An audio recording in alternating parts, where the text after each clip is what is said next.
Welcome to the Wall Street Crossover Show, brought to you by Tip TV in conjunction with our sponsors, Admiral Markets. It gives me great pleasure, as always, to introduce Mr. Darren Sinden, market commentator for Admiral Markets. Darren, how are you? Very well, miss, thank you. I assume today's a write-off ahead of 7 o'clock this evening, when it gets serious. Yeah, I think business-wise is pretty dead until the Fed make their mark or not, as the case may be, and then people spend the next hour or so dissecting any statement and any comments in the press conference that follows.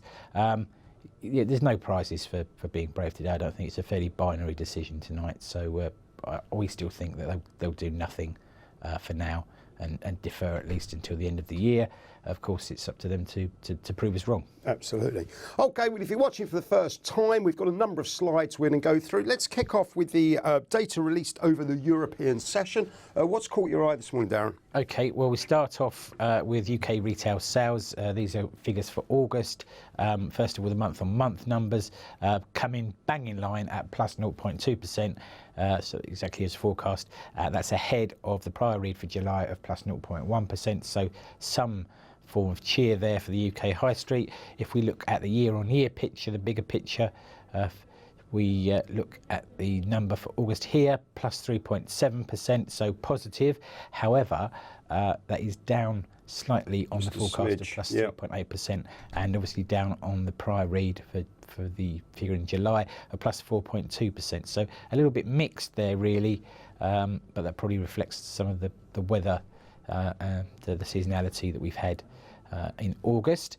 And then a couple of data points out of Switzerland. First of all, that the Swiss National Bank leaves interest rates unchanged at a negative 0.75%. Just a reminder that we're still not free of it's just extraordinary to see that. We weren't taught that in the classrooms, were we? That rates could go negative. No, well, I don't think it had ever been contemplated at that point when we were studying economics, but it remains the case today in Switzerland. But better news on the GDP forecast. Yeah, the government's raised its GDP forecast for this year to 0.9% from a prior 0.8%. It's actually considerably more bullish for 2016. I think I'm right in saying it's gone out to plus 1.6%. So it would seem that to negative rates will know that things are settling down and gradually improving in Switzerland. Understood.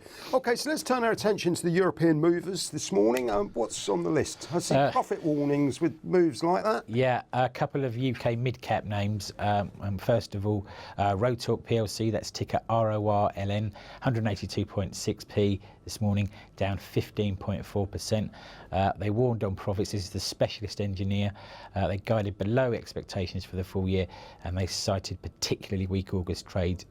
They have got quite a bit of exposure to the oil and gas sector, so it's not surprising there's something of a knock-on. But I think it's a wider issue than that for them. Understood. And the market's obviously voted with Premier Farnell, is it? Yeah, electronics distributor Premier Farnell, that's ticker PFL in London, 114.7, down 13.9%. This is their second profits warning as a company since July. As we know, these things tend to come in threes, so watch this space. The company says it will exit its Brazilian operations and will cut the dividend in an effort to sort of stem the flow of money out of the company.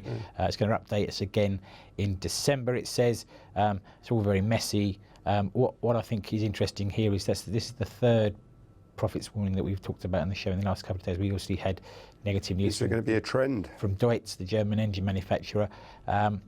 So, are we going to see a few people stumbling? That's the question, but we'll obviously keep you posted if we do.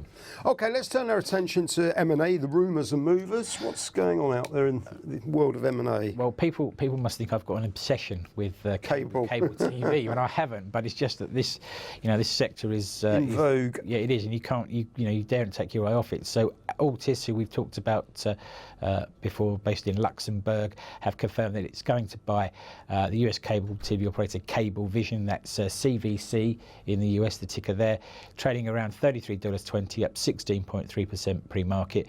Altis will pay around $10 billion to buy Cablevision, and that will create the fourth largest player in the US in the cable TV space. Currently, Cablevision is the fifth largest cable TV provider. Now, interestingly, it's controlled by a group called the Dolan family.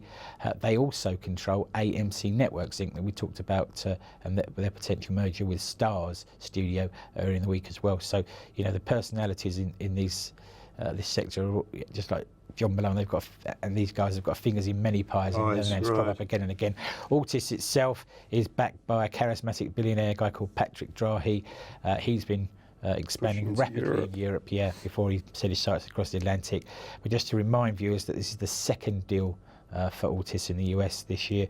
They bought Southern Link Comms in May for $9 billion. So they don't mind splashing the cash, and they're obviously, if they've spent $20 billion thereabouts establishing themselves in the US market, they obviously do mean business, and so I'm sure we'll see more of this type of thing going forward. Understood. Let's move our attention to US data points to keep an eye on. I'm guessing it just says 7 o'clock. Well, we found 3 things today. Yeah, there are a couple of bits to talk about prior to that. We've got weekly jobless claims. I mean, none of this is going to make any difference to what happens tonight. I'm sure the Fed governor's already decided what they're doing, but the forecast is for 275,000 new claims this week, bang in line with the previous week's read. However, it must be said the last couple of weeks we've had a slightly deviant figures, so perhaps we'll see something different to the 275 number. And then we have the Philly Fed survey for September, and we just look here at the General Conditions Index, part of that survey. The forecast is for 6.3 read against a prior read of 8.3, so a slight dip in economic sentiment and outlook is what we're expecting to see here. Obviously, it'd be more positive if we got a higher read, equal to or above last month's number, but that's not the expectation. And then the sort of major event of the week, if not the year, really, as far as the markets are concerned, the FOMC meeting, decision on interest rates. That comes at 7 p.m. with, I believe, the press conference at 7:30 London time. We don't think that they'll raise rates. We being you or your house? Well, I mean, it is me, but it is also the view amongst the sort of 4 or 5 of my colleagues in the analytics department. We discuss it quite regularly, as you might imagine, and our thinking is no, not yet, maybe by the end of the year, and possibly the early part of 2016. As we said before we came on here, it's for the Fed to prove us wrong, of course. Yeah, understood. Okay, so let's talk about some pre-market movers in the US and some chart points. Okay, a couple of US names to talk about as ever. First of all, Oracle, ORCL, US, trading around $37.85, down 1.1%. Obviously, well known as a big software provider. Yeah.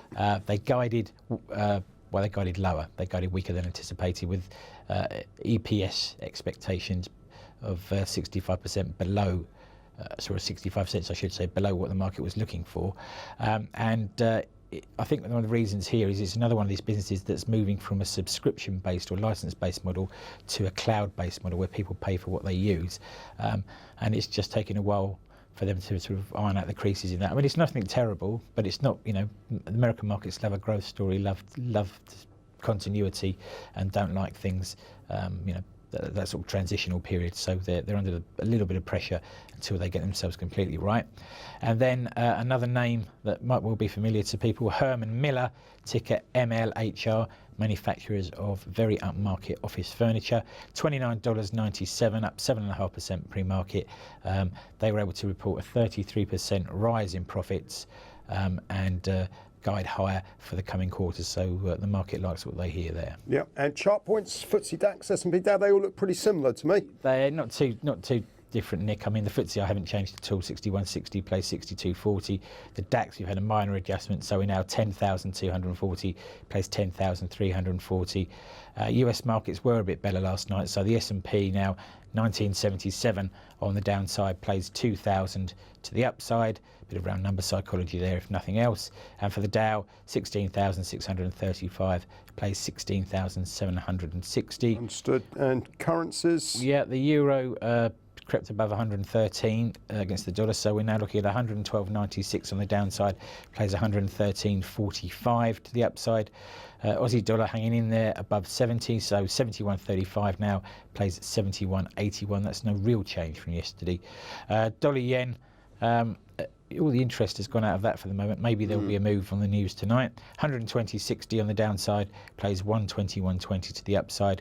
And cable, we questioned whether it would hang on to its gains over yesterday. It's actually improved slightly now to be 154.99 as the downside level, plays 155.50, level to watch to the upside. Okay, so let's wrap up with the last slide in focus. This is a correlation between, cable and US bond yields. Now, what not proposed to understand exactly what's going on here, but I thought I'd flag it. So the question is, will cable with the British pound strengthen on a US rate rise if there is one tonight, or is an implication of one? Textbook economic theory tells us that interest rate differentials are a key factor in setting FX rates. Yep. But the orthodoxy is that the currency with a higher interest rate should strengthen against a currency with a lower interest rates. So in this instance, the expectation of US rates rising ahead of sterling rates. Stronger dollar, weaker Great British pound. That's what you'd expect. However, cable seems to be bucking this trend. And cable has had a positive correlation with US 10-year bond yields since late last summer, and that's the area here I've highlighted in the dotted box. As bond yields have risen, implying higher US interest rates in the US, so cable has strengthened. And the question is, will this continue? I think you can see it quite clearly. You know, but again, that's not what we were taught in the schools, were we? No, and I must say, on the face of it, I haven't been able to come up with a plausible explanation as to why a US rate rise should be good for sterling. Perhaps the thinking is that once the Fed moves, the Bank of England will feel, assured that it can pull the trigger, and maybe even move a bit more quickly than the Fed. But that's a guess. But anyway, perhaps the orthodox theory ought to go out the window tonight, and maybe we will see cable rally if the Americans do indeed raise interest rates. Well, only time will tell, as always, Darren. That's Darren Sinden, market commentator for Admiral Markets. Thank you for your time. We'll see you same time tomorrow, 1 p.m. Have a good day, people. Enjoy your 7 o'clock. Well, I guess everyone's going to be watching intensely, aren't they? Yeah, absolutely. Have a good day, people. See you same time tomorrow, 1 o'clock. Thank you.